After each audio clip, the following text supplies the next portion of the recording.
More, do I have to record or आप करेंगे? Yeah, I started. You can. All right. Thank you so much. Okay. Assalamu alaikum and good afternoon, everyone. My name is Razia Sadiq. I am an associate professor in the School of Education at LUMS. Welcome to this afternoon's Edu Talk. And today we have a special guest for joining, especially from Karachi, Dr. Asma Mundrawala. Dr. Asma Mundrawala is another guest who has a hybrid practice between the arts and education. So I'll briefly introduce her, and the title of her talk is Kahaani, Kahi, Jaati hai, Theater as Social Practice. And she's going to share her practice as a theater practitioner and educator. And the purpose, the idea of organizing this talk is to actually introduce the possibilities that theater might carry for, inclusion in like formal, informal education. And although it's something which is not a very developed field, we want to invite more and more practitioners to introduce these areas, especially to people who may not be familiar with them. So Dr. Asma Mundrawala is professor in the Department of Fine Arts at Indus Valley School of Art and Architecture, Karachi. She is a visual practitioner and theater practitioner. Her practice in art actually spans many different mediums.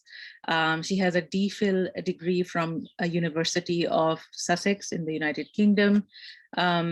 And she has been associated with arts and education and represented her work has been shown in national and international exhibitions. She has written a lot in books and journals on the arts and theater. And apart from her visual arts practice, Asma also has a background in theater since a very long time ago. She's been practicing in this field outside of formal education since 1997 with the Tehreek-e-Niswa. She started off working with them, but she will also be telling us about today in the presentation. She is the co-founder and creative director of Zambil Dramatic Readings, established in 2011. And Zambil is a group that renders Urdu texts into dramatic form to live audiences of various ages, as you will see. As part of this initiative, she has conceptualized and directed several projects comprising of texts by eminent authors from the Indo-Pak subcontinent. And she has initiated something called the Zambil Nama, which is a monthly online audio channel for Zambil dramatic readings. So welcome, Asma, and over to you. Thank you, Razia. So I'll jump straight into this. I'm going to be sharing my screen, and if there's any glitch, please let me know. Sure.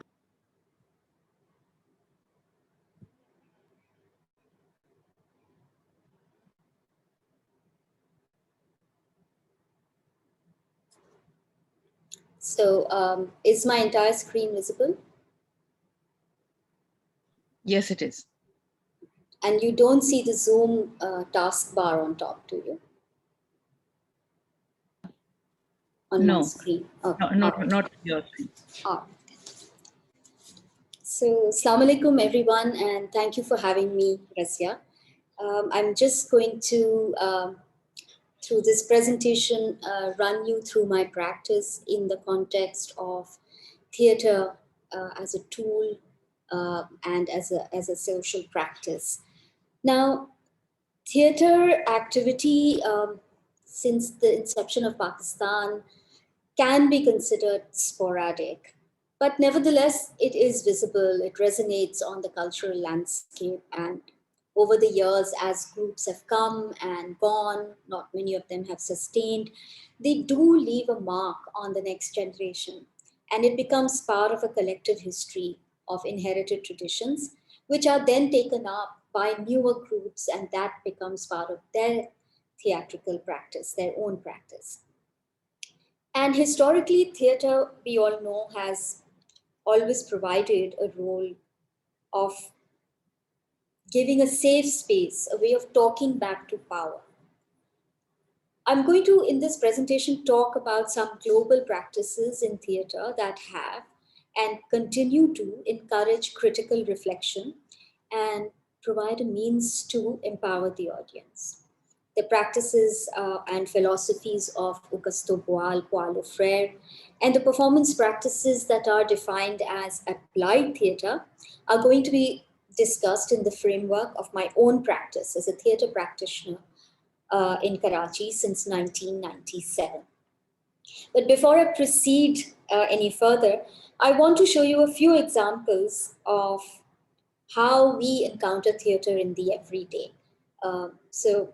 Often, theatre seems like a distant and inaccessible medium, but we do encounter theatre in the everyday. And so here are a few examples that will help you understand.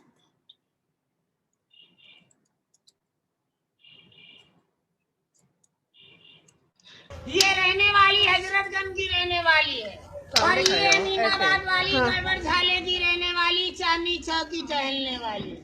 इनका नाम भाई सिताबो है और इनका नाम है गुलाबो।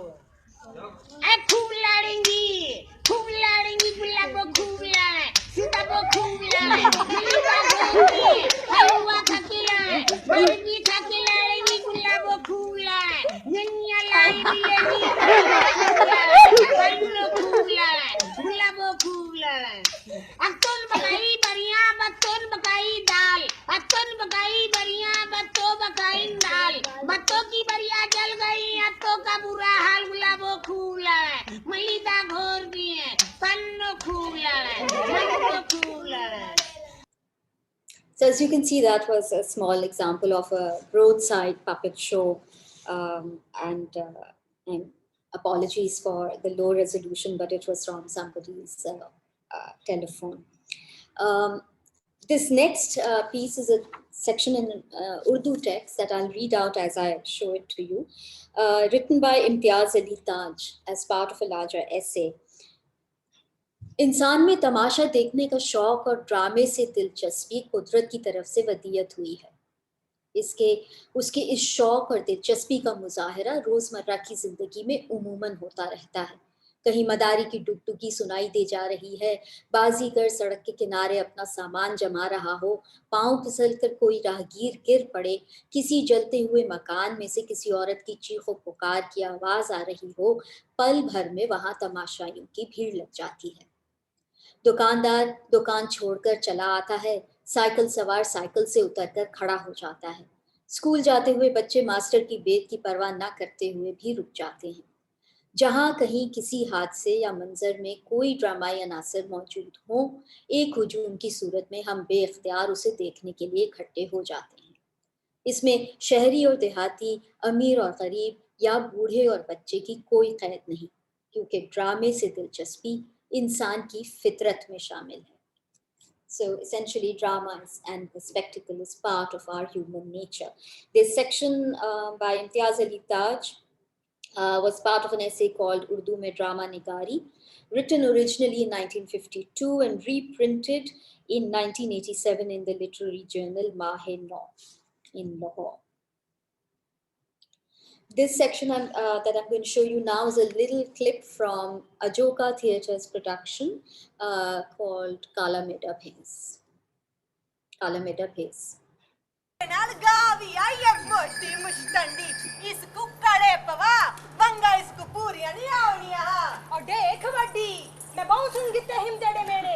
अपनी काली jeep बंद रख नहीं तो मेरी जीप भी चलती है ते हाथ भी अच्छा ओ हाथ तो मेंढे भी चलते हैं आजमाउना ही और परा थी नी तू शहरे की आओ नी तू हैरे की आओ मेरी मस्टंडी है तू आओ जापदी सुंडी है तू आओ तेरी सोकन देखो आओ तेरा दी शोकन देखो आओ ला जमागी में आओ लड्डू वंडागी में आओ नहीं तू जमन जबी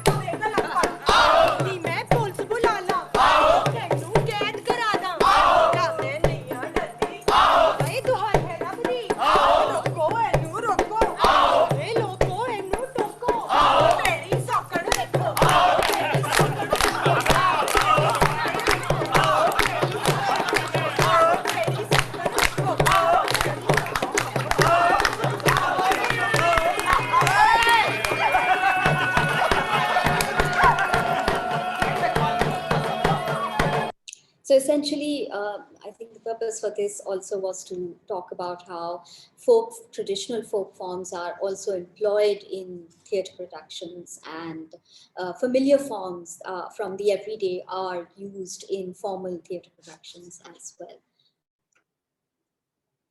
Now, before I go further about my own practice, I want to talk about certain personalities that have impacted theatre as a tool, and I will be talking about two people particularly: Paulo Freire, who is a Brazilian philosopher and educator, and Augusto Boal, who was a Brazilian educator, drama theorist, political activist. He was a theatre practitioner. Paulo Freire was the author of a text called Pedagogy of the Oppressed. His literary program was aimed at the dialectical interplay between action and reflection, which would enable people to come out of their culture of silence, and it would empower them to make their own destinies.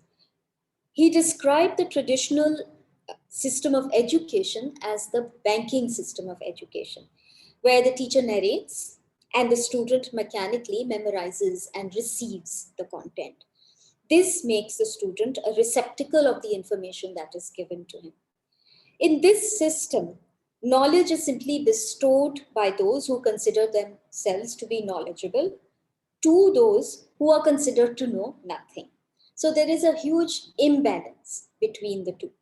Here, humans are regarded as manageable things, as manageable beings, making them less able to develop a critical consciousness. What Freire proposed then was a problem-posing education, which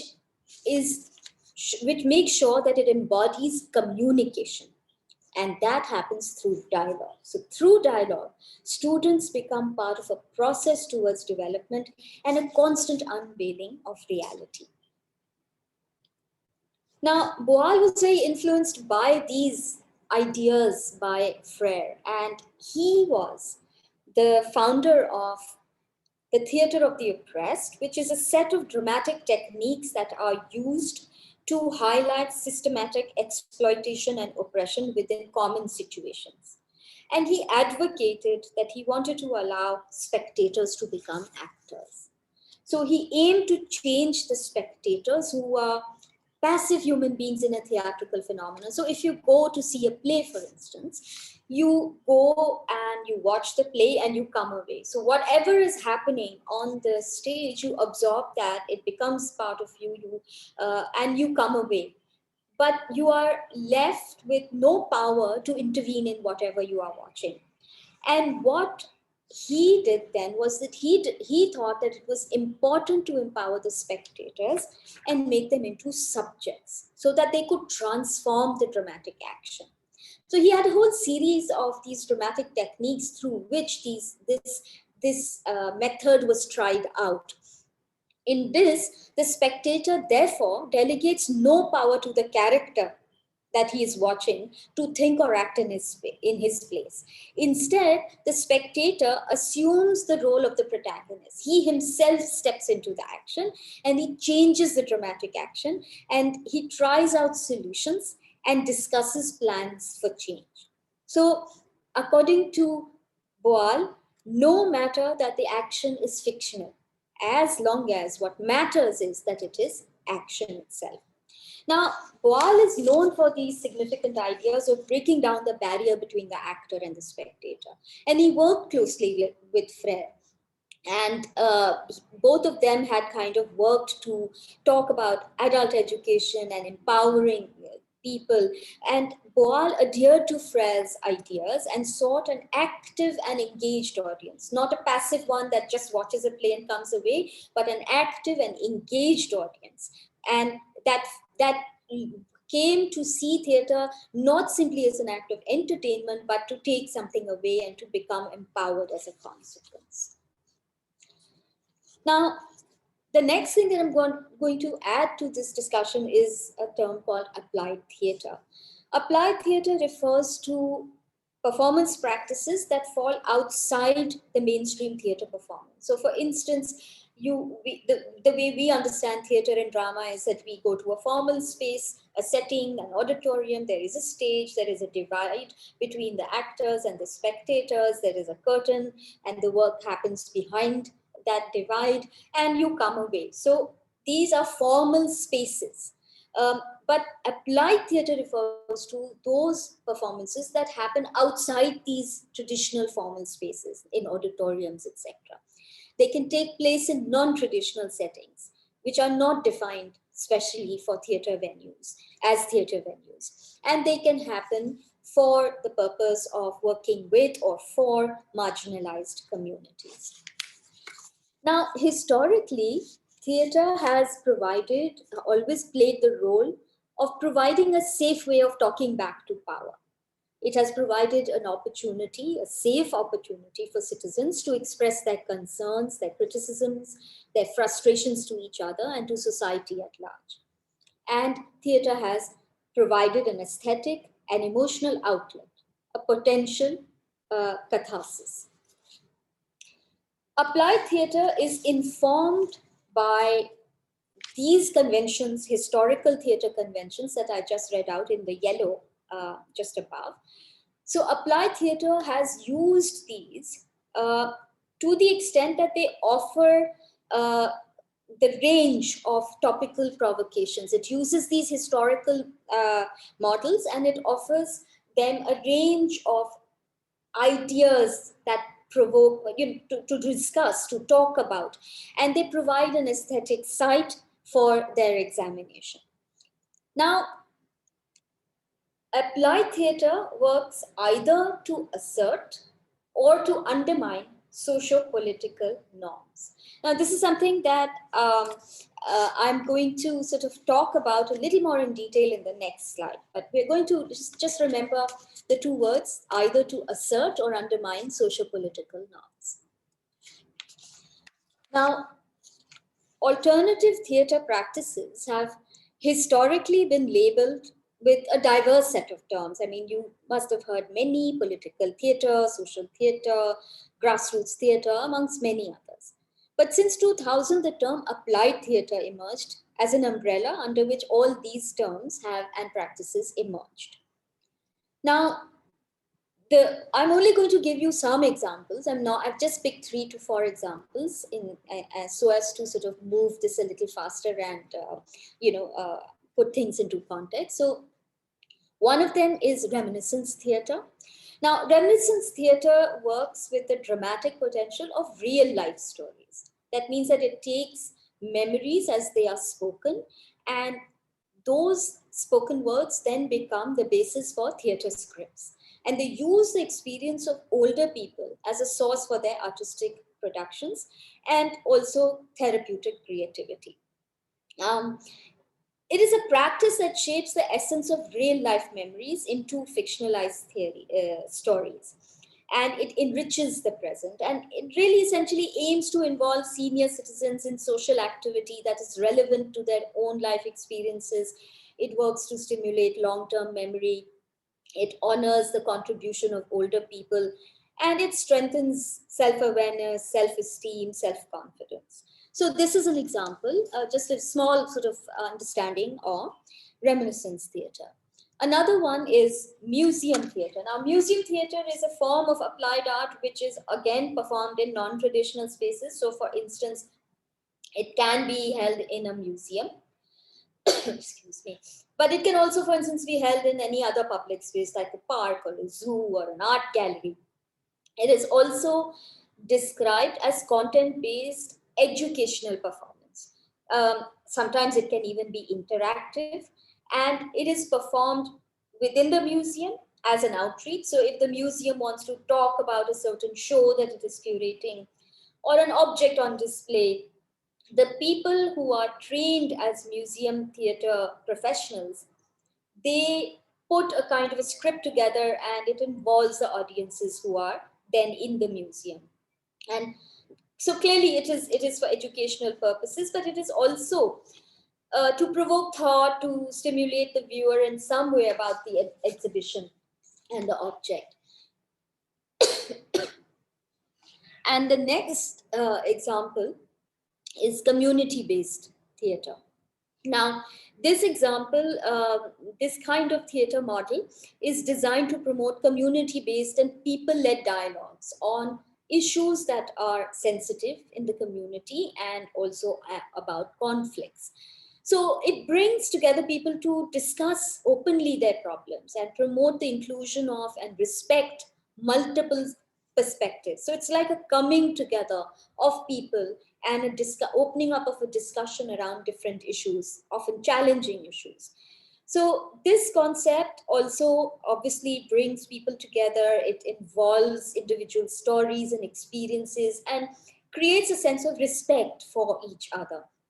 Now, all these three models can be considered as examples of reassertions of memory and history. So through the short explanations that I just gave, one can understand that these are reasserting memory. They're talking about memory and history in some way.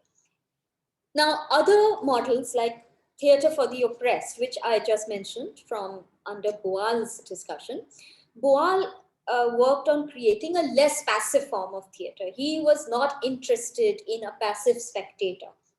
So he created this model in which the audience would not just identify with the characters, but it would actively invest in what was happening and what the end result would be.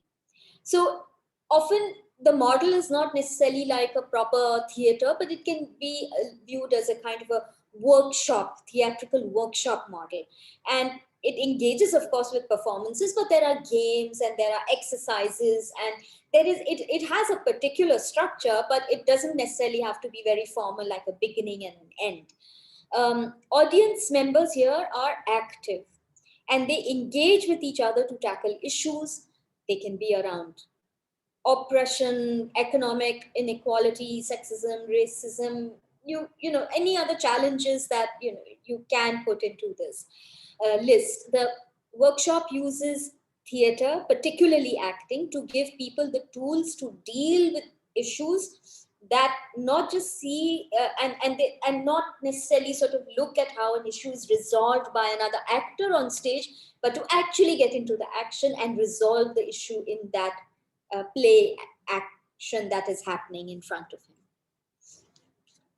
Theater in education is another way to encourage effective learning in schools. It was a model that was introduced in England in around the 1960s.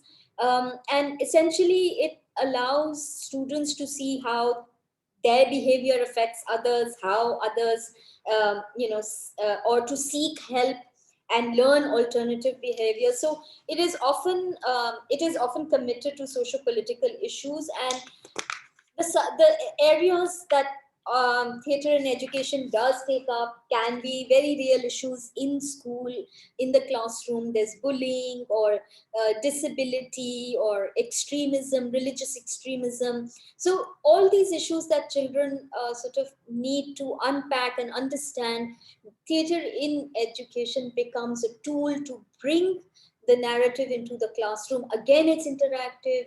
It works in conjunction with the teacher. The teacher becomes very much a part of what is played out.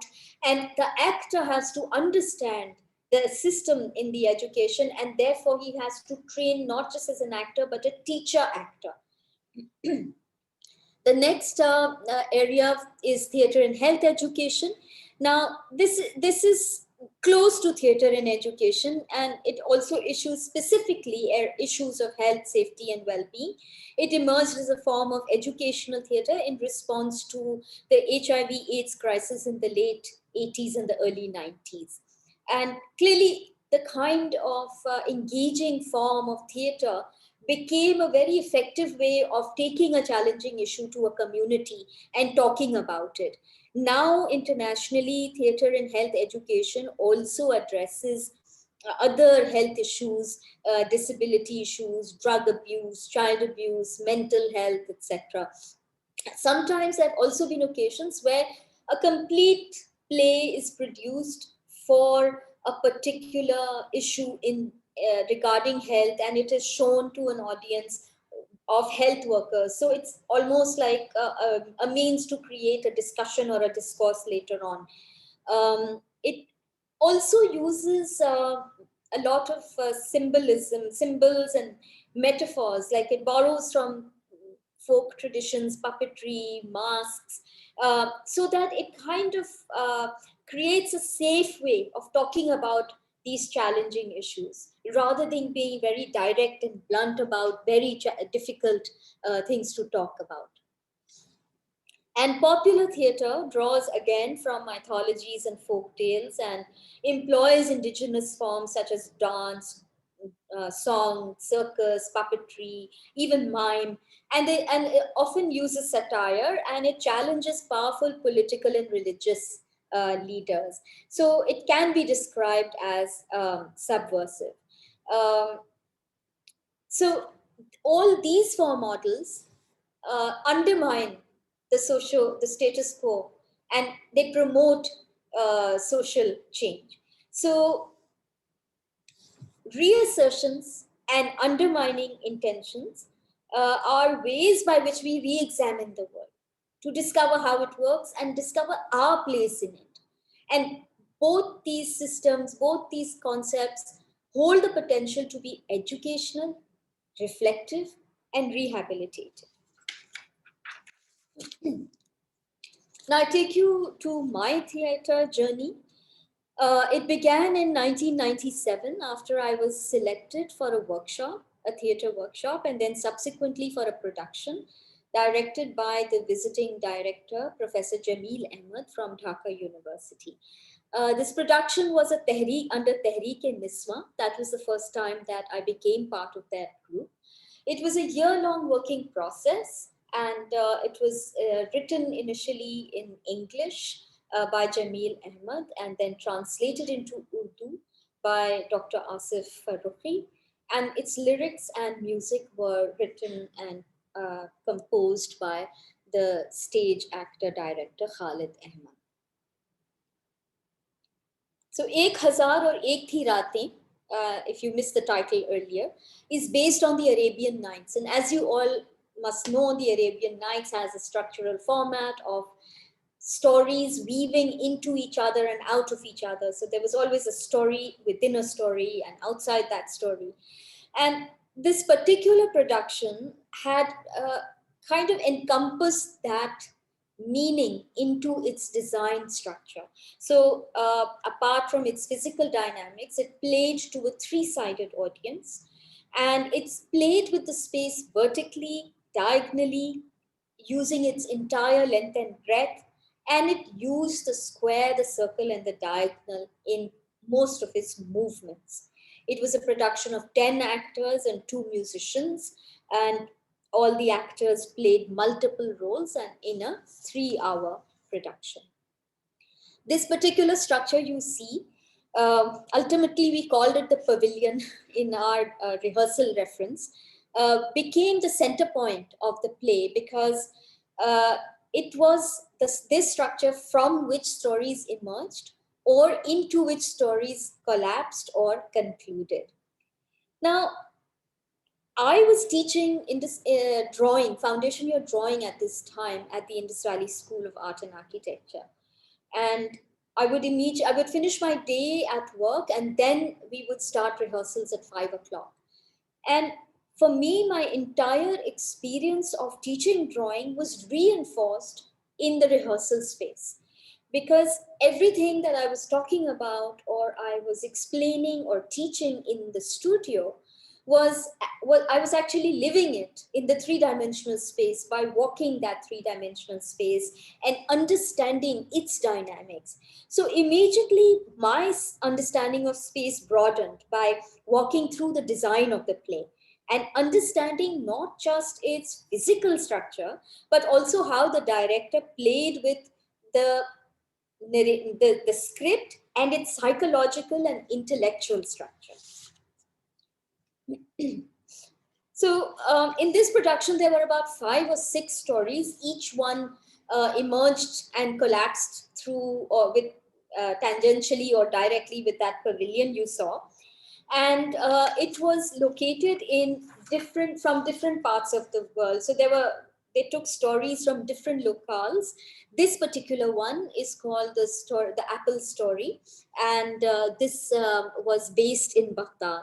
But there were other stories in Yemen, Indonesia, and each story was carefully selected to present ideas around the rights of women, in keeping with the philosophy of Tehreek-e-Niswa. And I'll come to that in a bit. This particular slide is another story based in Yemen. So they also had different moods. Each story kind of tried to balance the other. So this was the comical story in the repertoire. And this one was based in Yemen, and it was called The Historical Fart. Now, Tehreek-e-Niswa was founded by Shima Kirmani in 1979 in one of Karachi's low-income community areas, Sher Shah. Shima Kirmani's motivation to work with women came about through her interaction with trade union leaders and their need to draw in women factory workers into the movement. It was part of these efforts that ultimately led to the opening of an adult literacy center. So Shima opened this adult literacy center in Sher Shah, which later became a self-employment center, which assisted women in setting up small businesses by donating sewing machines to them. And these ventures were largely funded by Shima Kirmani and her colleagues. And as an extension of these activities, Tehreek-e-Niswa began to organize events such as seminars and conferences on the position of women in society. But what was very popular was the poetry reading sessions and even mushairas that were held, and it started to draw the women from the community with great interest. And this interest in literature made the members of Tehreek-e-Niswa realize that literature could be a means to draw women in, and they decided to take a play, which was a compilation of stories by Amrita Pritam called Darth Kefla. This is what Tehreek called it. It was from different stories put together in 1980 or 81. And this became the play that ultimately marked the beginning of Tehreek-e-Niswa's theatre activities. Tehreek-e-Niswa's launch in its theatrical activities was also simultaneous to the beginning of the women's movement in Pakistan, which came into being after discriminatory laws against women were promulgated. The women who decided to challenge this onslaught together formed the Women's Action Forum in 1981. And so Tehreek-e-Niswa, under whose banner the plays about the plight of women began to be staged, became the cultural wing of sorts of the women's movement in Pakistan. Now, my year-long association at that time with Tehreek-e-Niswa after the production of Ek Hazar or Ek Thi Raatein ended, it kept me attached to the company. Clearly, I mean, it was a very intense working experience and you could not just leave it behind. And it had completely absorbed me, and I had the opportunity to continue working with the group. And I was inducted in the mobile theatre stream of the company's repertoire. So with that, I understood that Tehreek regularly visited communities in low-income areas. And usually they would have connections in NGOs or volunteers who worked in different communities, and through them, Tehreek would be invited to come and present a play, and they would, in whatever makeshift space was available, courtyards, schools, classrooms, whatever was available, those plays were taken. Now, by this time, I think Tehreek had already done 22 plays. And whatever plays were taken to the mobile theatre communities, were adapted versions of their existing plays, the ones that had been produced for the stage. And they were always kind of pared down or adapted or reinvented to suit the portability and the mobile nature of this particular community setting.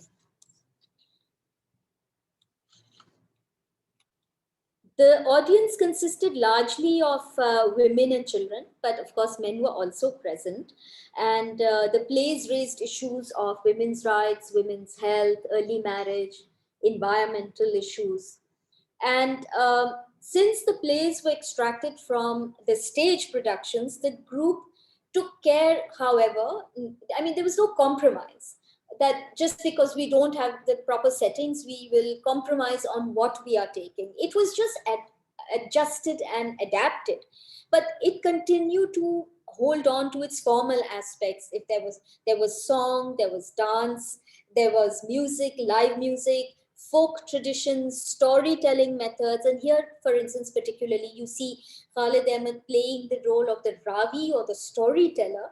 And this is a form that is popularly used in folk theatre forms like the Nautanki or the Tamasha, where the Ravi or the storyteller acts as an intermediary between the action being played out and the audience. So he kind of moves the story ahead, he provokes questions in the middle of a play, and he can raise issues and ideas really outside the narrative as well. He can take a lot of liberties, and that's a really interesting form that this particular play employs. The production was called Agle Janam Mohe Bitya Na Kicho.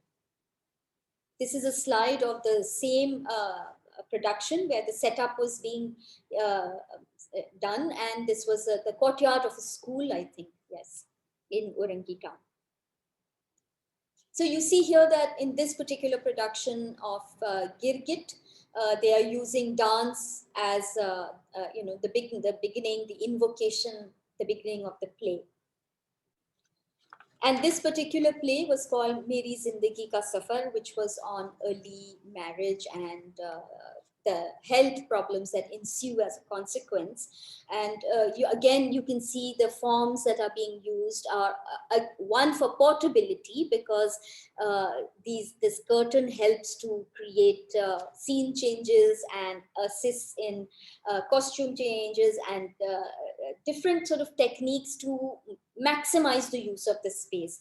And the two men on either side are wearing masks. So again, the whole idea of using folk traditions is employed here. This example shows you how the same properties were used. On the left, you see one of the stories in Ek Hazar or Ek Thi Raatein employed masks completely. It was called A Woman's Trick, or rather Ek Aurat Ki Chalaki.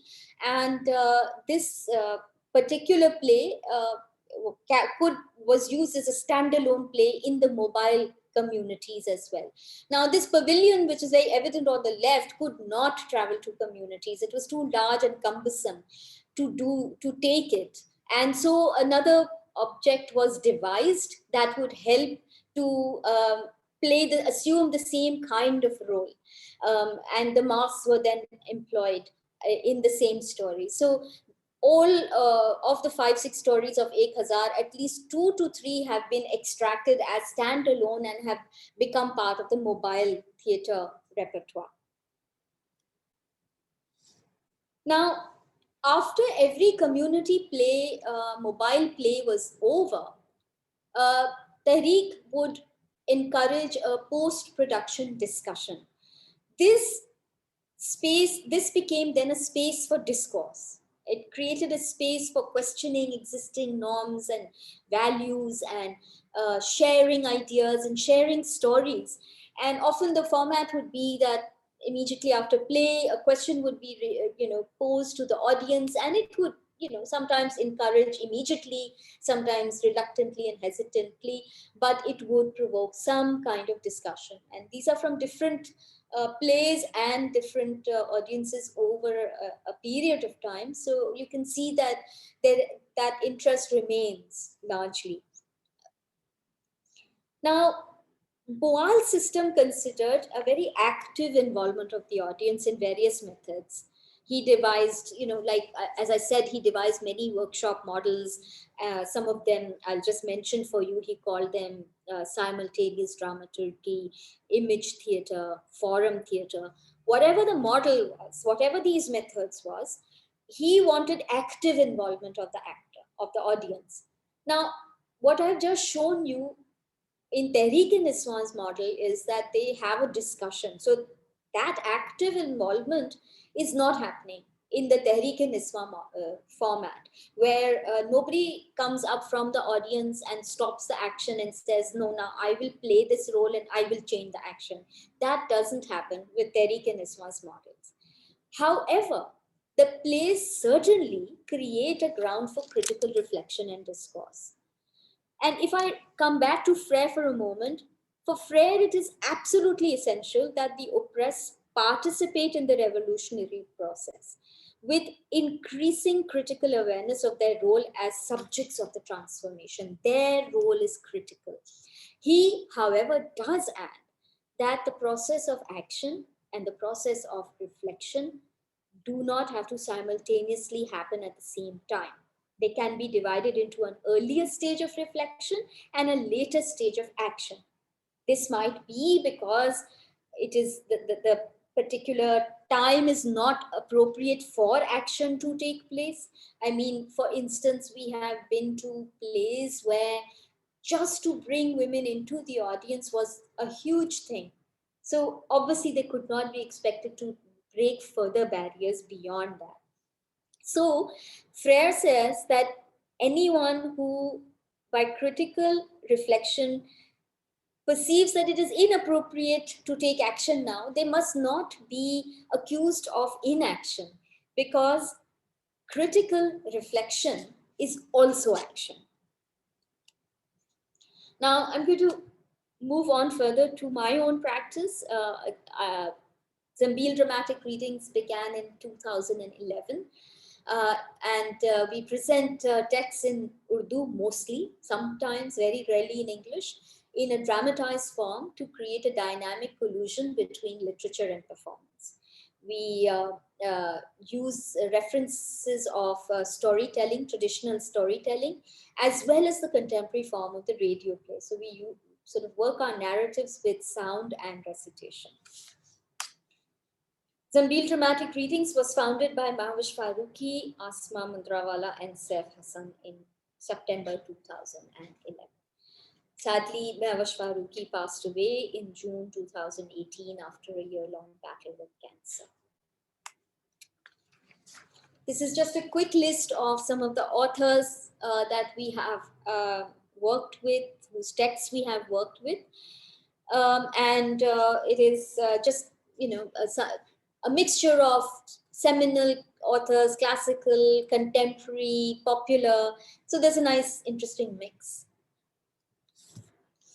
The form that we employ for the readings is in sharp contrast to the work I was doing with Tehreek-e-Niswan. The form in the readings is completely bereft of any supporting props or stage settings. So the actor depends entirely on his own voice to express the text and the language and the expression of the text. It does, however, reference the form of the radio play. And every work that we do is accompanied by a soundscape, very much like the experience of listening to the radio play. Music and ambient sounds are inserted in the script to create an atmosphere or to move the story forward. And actors also play multiple roles. Now, we make music a large part of our performative form.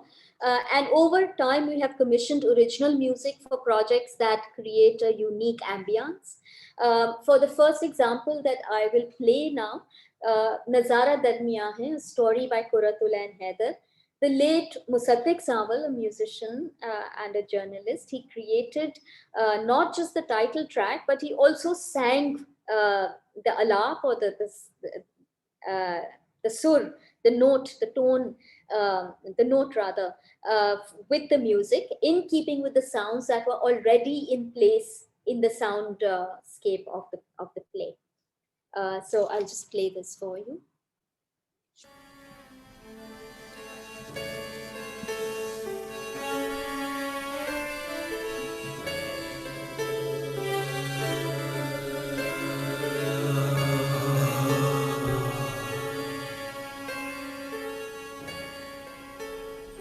शाम पड़े तारियों की खस्ता हाल इमारत के सामने taxi आकर रुकी और खुर्शीद आलम बाहर उतरे।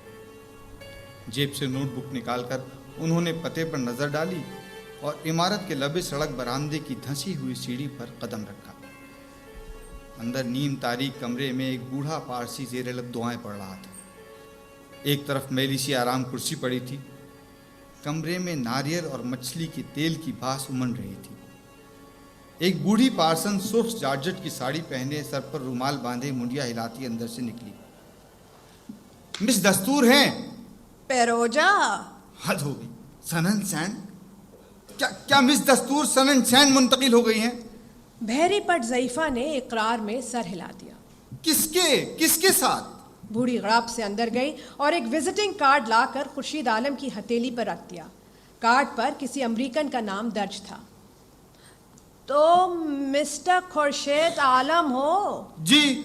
हाँ, पेरोजा ने बोला था तुम आने वाले हो। अगर उसको ढूंढते हुए इधर आओ तो मैं एकदम उसको जूहू फोन कर दूं और तुमको ये बताऊं कि वो कहाँ गई है। आपको इस सूरत हाल पर कोई एतराज नहीं है? भैरी भंड ज़ईफ़ा ने नफ़ी में सर हिला दिया। हम बहुत गरीब लोग हैं। पना परोजा को एक अमेरिकन, अरे दीकरा तुम अंदर तो आओ, अंदर आ जाओ। खुर्शीद आलम मबहूत खड़े रहे, फिर तेजी से पलटकर टैक्सी में जा बैठी। बाय बाय, आओ जो। बूढ़ा पारसी दुआ ख़त्म करके बाहर लपका, मगर टैक्सी जन से आगे जा चुकी थी।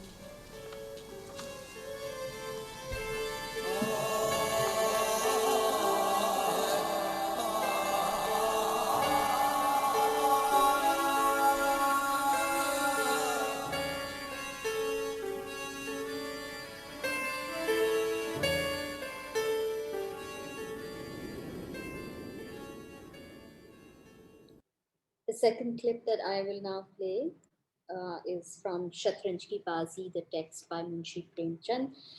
For this, Yusuf Kerai directed the music, and it featured Ustad Khurshid Hussain on the tabla and Gul Muhammad Hussain on the sarangi.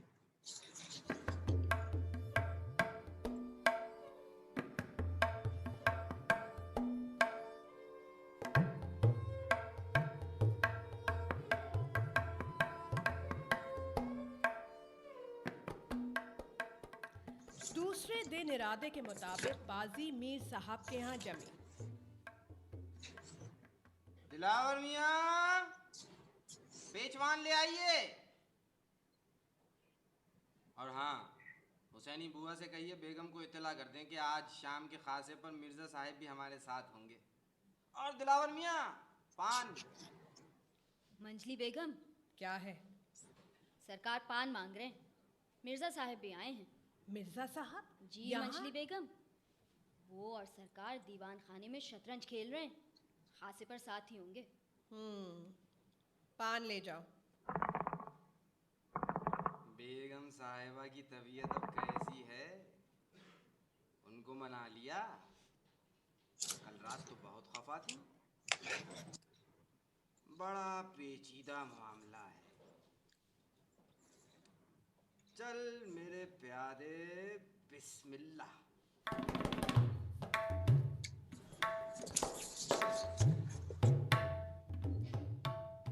बीवी हो मीर साहिब तो हर मामला पेचीदा होता है। आपका क्या ख्याल है? शायद कुछ बीवियां पेचीदा मामला होती हैं। अपने यहाँ तो कोई मसला नहीं।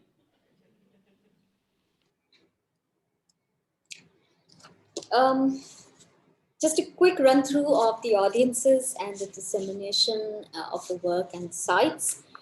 We began with very conventional spaces initially, in private spaces for performances, but now over the years, our performances have traversed the customary spaces and moved to schools and universities and parks and the seaside, and even spaces that allow for experimental walkthroughs. This particular image is from a performance of Lady Changiz Khan and Pom Pom Darling, that was the name of our work, at the Urinki Pilot Project in Karachi. This was Samandar Ki Chori, a text by Asif Farooqi for the initiative, Tentative Collective, and it was held at the Sea View Beach in Karachi. This was a selection of short humorous essays from Urdu literature. It was held at the Haji Abdullah Haroon Vocational Center in Leari in collaboration with Wasal Artists Association. And this is what I meant for as a walkthrough. This is the pavilion at Ibn Qasim, which was the site for the Karachi Biennale, the second Karachi Biennale. And here we had recorded Asif Farooqi's text Samandar Ki Chori professionally in a studio for this purpose. And we performed, we let it play on loop constantly. So people were actually at a site which had been reclaimed, where the sea had been reclaimed, and they were listening to a story about the theft of the sea. And this was a slightly different way of another iteration where Asad Muhammad Khan's text Tufan Ke Markaz Mein, which is about memories of Karachi in the 60s, was being played out as part of an exhibition by Bani Abidi, the artist Bani Abidi at Gandhara Art in 2016. So we have different threads, of course, in our practice. One of them is the children's stories, where we've been doing, the children's stories have emerged since 2014 in our work. And obviously, the whole format is a little less formal. There's live music and singing and the use of props, and the stories are more engaging. And we have to really be on our toes because we cannot afford to lose the children for a moment during that performance. So a quick, very short clip to give you an idea of that work.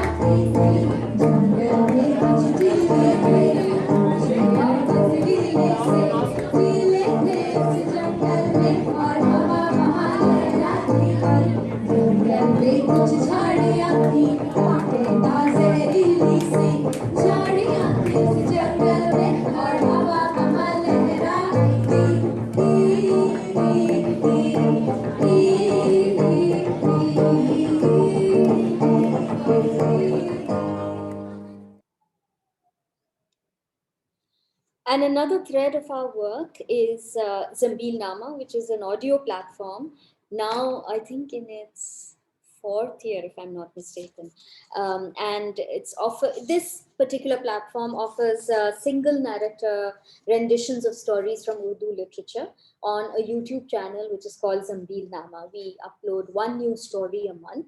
And essentially it started because people who were not living in Pakistan wanted access to our work online. And we thought that instead of putting up recordings of the work, which we never do video recordings of our work, we decided that this would be a way to make people access our work and differently from the conventional method that we use locally.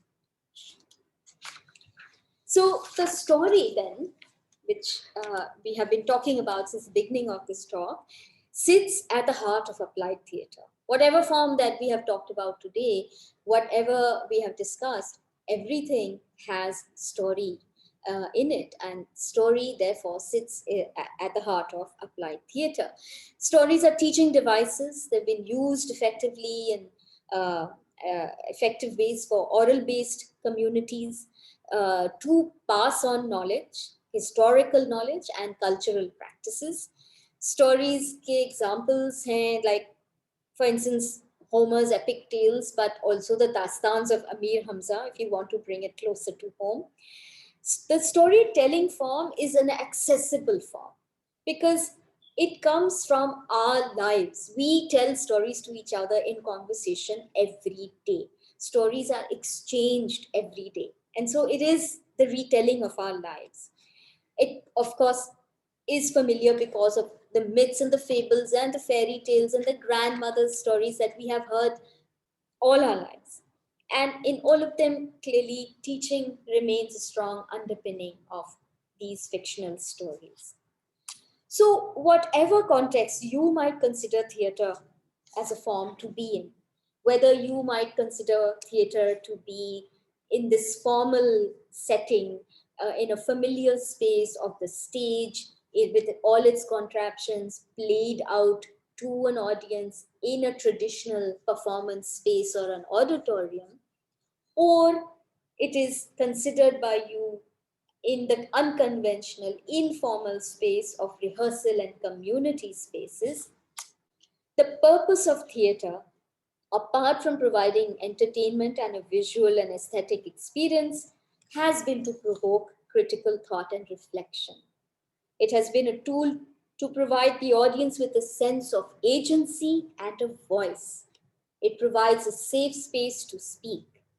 It invokes a shared sense of community, a collectiveness, and it provides an opportunity for action.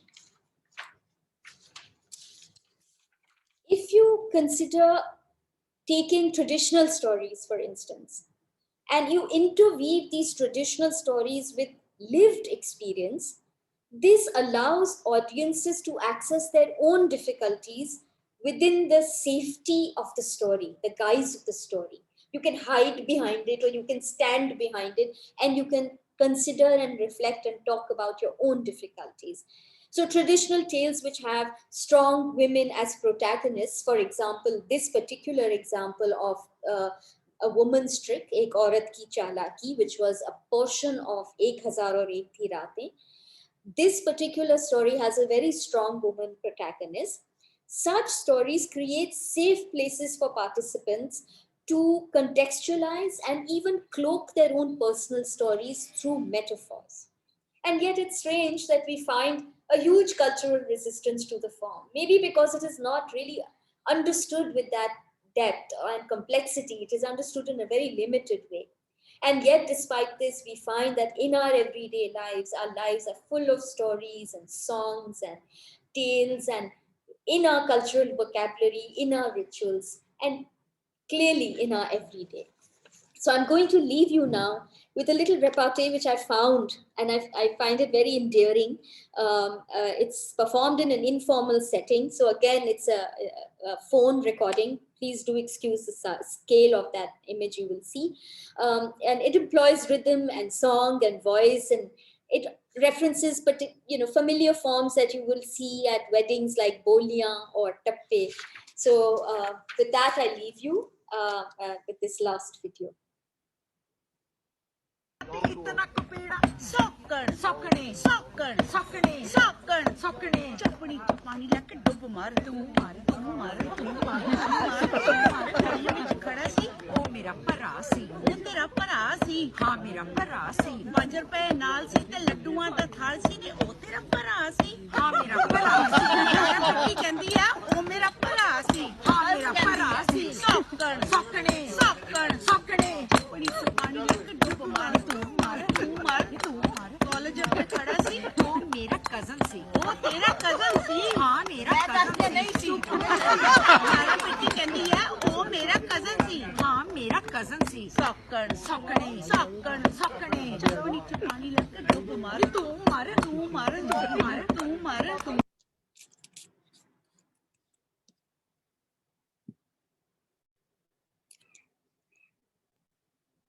So that's the end of my presentation. Thank you, Asma. That was just so, that was a great, in the end, it was just, it really kind of, I think, addressed everything. Thank you for sharing your really, really powerful work.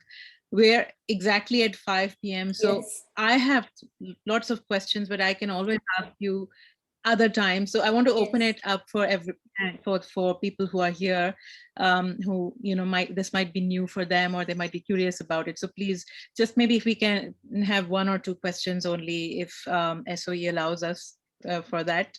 Any questions from colleagues, students, guests? Yes, Ali? Can you hear me?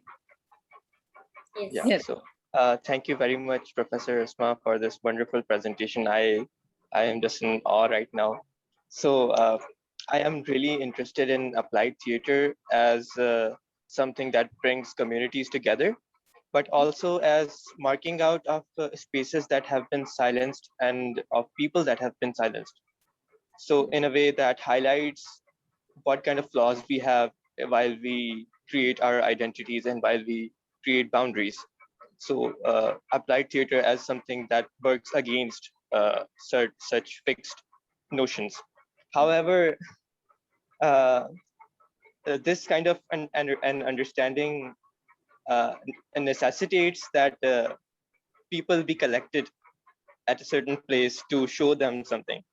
And I have been very confused for about a year now how to do that during COVID, because now we have to create a collective while we are not allowed to do so, and it wouldn't be moral even. And just a small another question was in one of your dramatic readings on Kuratul Haider's work, Nazara Darmiyan Hai, there was this narrative. The narrative of the story was being spoken in multiple voices. What could that possibly mean? So if you could answer those questions, I would be really. So for your first question about COVID, just don't do it now. You have to wait it out, clearly. But there are other ways. I mean, you can collectively sort of talk about it or think about it or plan it online or through written material, or just inform yourself with more reading. But clearly, I mean, Zambil has not performed for 1 year. So we are completely on hold as well, because it's our responsibility not to endanger other people as well. So especially practices like ours and the one that you are talking about is going to be on hold until things are different. And, it's slowly changing, and you have to give it time. These are extraordinary conditions. So I would just say, think about other creative ways of talking about the same things. Nazara Darmiyan Hai, the various voices were characters as well as narrative voices. And sometimes what we do is, because instead of like, if there are 10 characters in a story, we will not employ 10 actors. We will just divide the role between ourselves. And sometimes if the narrative has to do with the actor himself, then the same actor will proceed with his related narration. So you heard the first voice, Sham Tale Tarbu ki khasta hal imarat par ek taxi aakar ruki, and Khurshid Alam usme se utre. So he is actually talking about Khurshid Alam, and then when he goes into the building and he says, Miss Peroja hai, he is Khurshid Alam. So it was just a device to minimize voices and change the way that it's a challenge for the actor to make sure that it is understood that this is a narrator and this is the actor. And so yeah, those were the voices that were in the work. And we don't tamper with the text. Whatever's written, we work with that. Dr. Bari? Thank you, Dr. Munrawal. This was lovely and my first intro to this area. So please pardon my very naive take on this. I have too many questions, but आप उसमें से जो मर्जी pick the ones that you like. बाकी पे I'll follow up later. एक तो ये कि formal educational setting, whether it's a school or a university, I can see the power in terms of what critical thinking, critical development, discourse.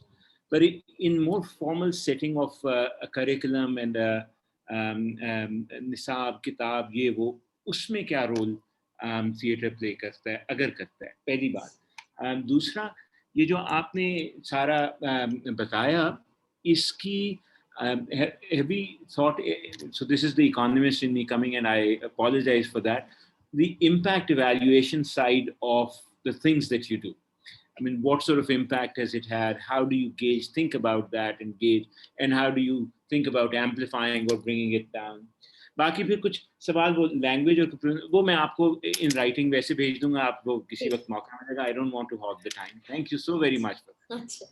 अच्छा, मैं कोशिश करूंगी आपके दोनों को सवालात के को मुख्तसरन जवाब दूं. एक तो फॉर्मल सेटिंग जो करिकुलम में है, तो ऐसा कहीं अलहदा से बाहर के मुल्कों में थिएटर आपके करिकुलम का हिस्सा है, इम्तिहानों का भी हिस्सा है, तो उसमें शायद वो जगह बन जाती है कि आप इन मेथड्स को, और ये है निसाब में भी है, बवाल के मेथड्स निसाब में है वहाँ पर, और वो आप उनको पढ़ें और उनको शायद प्रैक्टिकल पर्पसेस में इस्तेमाल भी करें अपनी थिएटर के क्लासरूम में.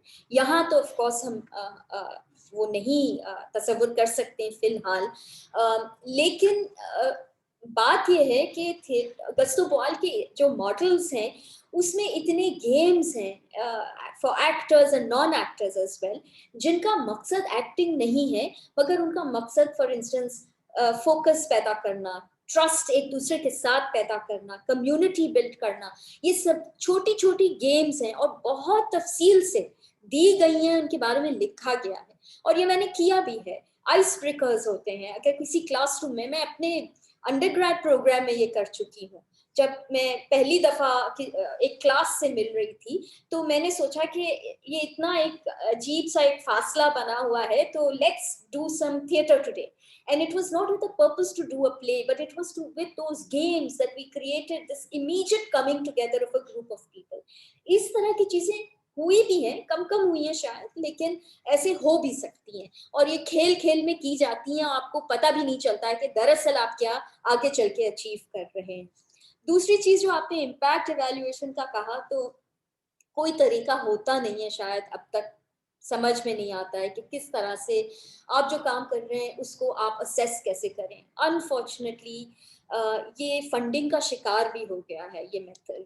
ये जो कम्युनिटी का थिएटर का एक जो मॉडल है, उसमें कई अक्सर देखा गया कि बहुत सारे पैसे मिल गए किसी कंपनी को कि अब आप जाएं और कम्युनिटी में करें, लेकिन मकसद तब्दील हो जाता है फिर कि हम, क्योंकि at the end of the day आपको एक रिपोर्ट लिखनी है जिसमें आपको लिखना है कि आपने 1 लाख ऑडियंस को आउटरीच किया, मगर आपने ये नहीं देखा कि आप एक जगह पे जा रहे हैं तो आपने एक 10 मिनट के प्ले या 15 मिनट के प्ले के बाद वो कम्युनिटी के साथ कितना राब्ता रखा. 10 मिनट का डिस्कशन, 15 मिनट का डिस्कशन, अगले शहर जाओ.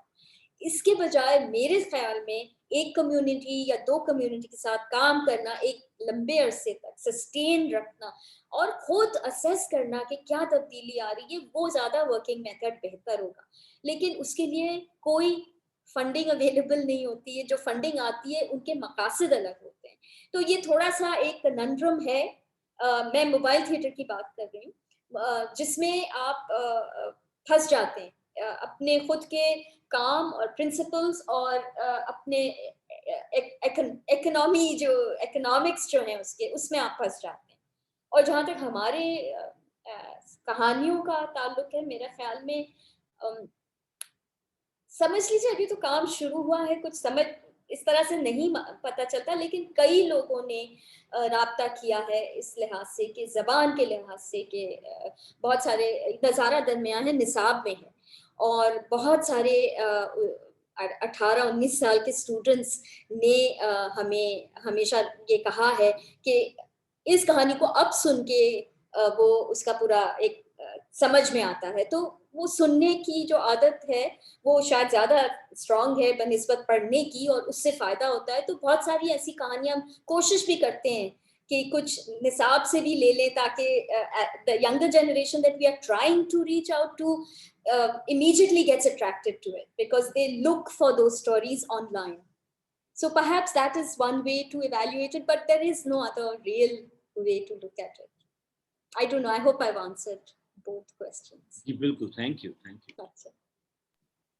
Thank you, Dr. Mundrawala. That was really fantastic. I had actually similar questions as Dr. Bari's second question. So with that, if there are no other questions, then we will end.